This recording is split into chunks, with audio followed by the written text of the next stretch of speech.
I recently bought the Crane M2S for one reason: to fly my Canon R5 with small pancake primes to create a low-profile run-and-gun setup. During my testing, there were some really good things and a couple really big letdowns that might be deal breakers for you. Let's get into it. Well, let's start with some specs. The M2S is rated to carry 2.2 pounds or 998 grams, which is impressive considering it's only 1.2 pounds or 549 grams, and less than 10 inches tall. Not only that, but it has a stated runtime of over 10 hours with its 1150 milliamp hour battery, with a charge time of only 1.5 hours. We'll talk about the reality of that later. It gets even better though. This small but mighty gimbal comes with a built-in light that can be quite useful in a pinch.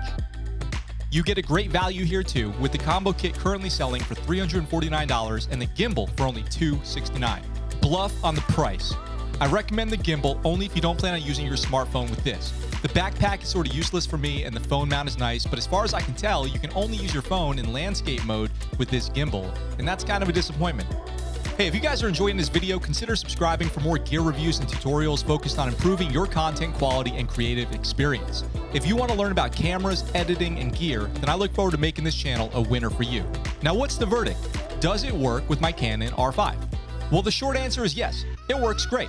With the RF 16mm 2.8 or the 50mm 1.8, it works like magic. It doesn't quite balance perfectly, but it gets close, and once it's up and running, I haven't had any issues. It actually works with my RF 35mm 1.8 as well, but things start to get weird. It doesn't balance properly, but if you turn it on, the motors will compensate, but the battery takes a major hit. This setup weighs 2.2 pounds, 998 grams, the very limit stated by Zhiyun. But when I used this setup, it drained the battery completely in about 30 minutes, and the motors were hot, like hot to the touch. I don't recommend this, and I won't be doing it again. I didn't even notice until after we were done with the shots, and I looked down to see my battery indicator at 1 bar. Now, if you're keeping it in the envelope and it's balanced properly, the battery seems to be rock solid. Don't count on using this thing at the high end of the weight limit or with any awkward size or shape setups. And oh yeah, if you're using a mid-size mirrorless, do not plan on putting any sort of microphone on your camera. You won't clear the roll motor or be able to balance it.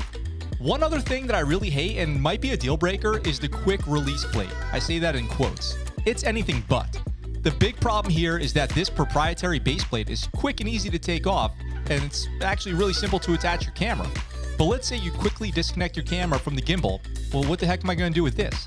This doesn't go on any other tripods or gimbals I own, so I have to take it all off, put on another plate like an Arca Swiss, and then switch it all back to go back to gimbal shots. If I try to put an Arca Swiss QD on this, then it won't balance. Thumbs down here, so please, Zhiyun, next time, just put an Arca Swiss or something more compatible. Overall, I'm super happy with this gimbal. This small setup is perfect for grabbing quality shots on the go and a lot easier to travel with than my Crane 3S. It's the first gimbal I actually feel comfortable bringing on a vacation or to a public place to grab shots and not feel completely burdened by it. As long as you understand the limitations and know what you plan on using this for, I think this is another big winner for Zhiyun. I hope you enjoyed this video, and a big thanks to all my talented friends for letting me get some cool B-roll shots of them. I hope you like that. Before you go, as always, I truly appreciate you choosing to watch this video, and if you hit those like and subscribe buttons, you'll be helping me out to make more awesome content like this. If I haven't earned that, then at least do this one thing for me.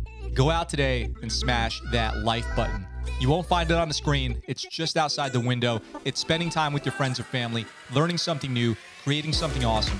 Whatever it is for you, go out and get some life. Until next time, that's the Scuttlebutt.